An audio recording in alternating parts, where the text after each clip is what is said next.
ABCD Schools of Nursing! From 1861 to 1900, numerous medical breakthroughs such as more schooling, hand washing, sterilization, and anesthesia improved the profession of nursing. Before the formation of a formal nursing education, the job was an undesirable profession. Uneducated convicts, prostitutes, widows, or orphans who were not properly trained took care of the sick, cooked, cleaned, and oftentimes collected fees from the patients. In 1873, the establishment of the first nursing schools in America laid a foundation for educating nurses and turning nursing into a profession. Three notable schools were the Bellevue Training School for Nurses, the Connecticut Training School in New Haven, and the Boston Training School. The first textbook, A Textbook of Nursing, was created by Clara Weeks Shaw and was important in educating new nurses by creating a guide with which nurses could learn from.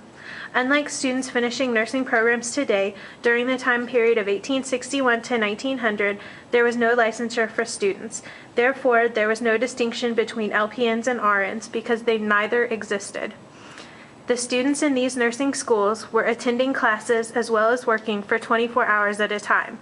This continued until Isabel Hampton Robb instituted a 3-year course with an 8-hour day.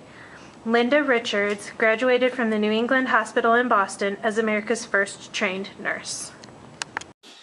In the hospital!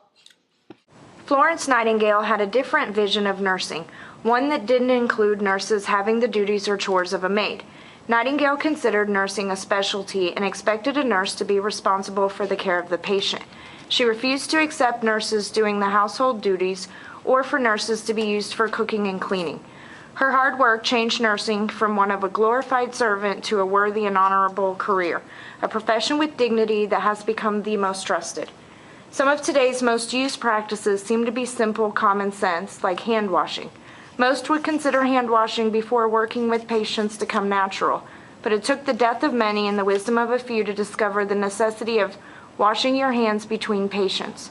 Ignaz Semmelweis noticed that deaths of women who recently gave birth, commonly known as childbed fever, were more common with the medical students than with midwives.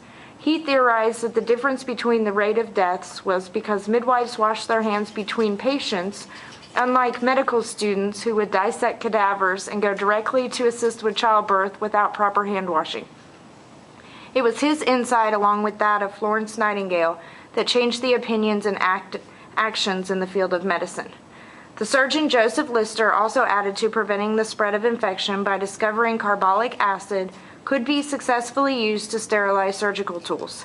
He found that by using the carbolic acid to clean the tools between patients, he could reduce the number of infections and deaths after surgery.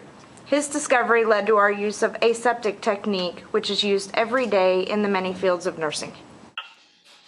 Bang, bang, bang! Civil War! Through the Spanish-American War, the nurses fought yellow fever, suspected to be caused by mosquitoes. As stated by Dolan, diseases had taken a heavier toll on lives than bullets of the enemy. With new issues that were not researched, nurses made generous sacrifices to help and advance medical care in soldiers who had contracted such diseases. One major sacrifice was by Clara Louise Moss. She sacrificed her life to help other nurses and physicians gain knowledge from testing, treatments, and medicine. Acts such as this were the reason why nursing has grown into the well-respected profession that it is. Another war that brought about a great change and advancement is the Civil War. Prior to this war, little was known about anesthesia and its side effects. The mass amount of invasive procedures and amputations gave doctors the chance to gain knowledge about how it worked. But they started using a bottle of chloroform and a rag to make the procedure go better. The patients felt less pain and the surgeons advanced in their procedures and the amount of good that they could do. The establishment of the Red Cross is one that can be overlooked. Without this group and their common symbol and well-known time out, medical personnel were fair game as targets for the enemy. This agreement protects nurses who are trying to help the soldiers in wartime.